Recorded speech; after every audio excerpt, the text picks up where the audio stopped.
বৈষম্য বিরোধী ছাত্র আন্দোলনের ব্যানারে হওয়া কোটা সংস্কার আন্দোলনের জেরে চলতি জুলাই মাসে গেল মাসের চেয়ে প্রায় $1 বিলিয়ন রেমিটেন্স কম এসেছে। ইন্টারনেট বন্ধ ও ব্যাংকিং চ্যানেল ছাড়া অবৈধ পথে রেমিটেন্স পাঠানোর কারণে এমনটা হতে পারে বলে ধারণা করা হচ্ছে।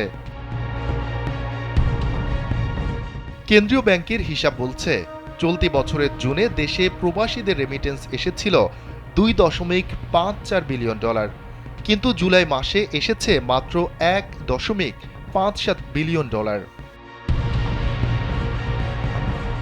রেমিটেন্স যোদ্ধাদের ওপর আস্থা রেখে প্রবাসী কল্যাণ প্রতিমন্ত্রী শফিকুর রহমান চৌধুরী বলেছেন, অবৈধ পথে রেমিটেন্স পাঠালে প্রবাসীদের পদে পদে বিপদে পড়তে হবে। দেশি বিদেশি ষড়যন্ত্রের কাছে নত না হতেও আহ্বান জানান তিনি।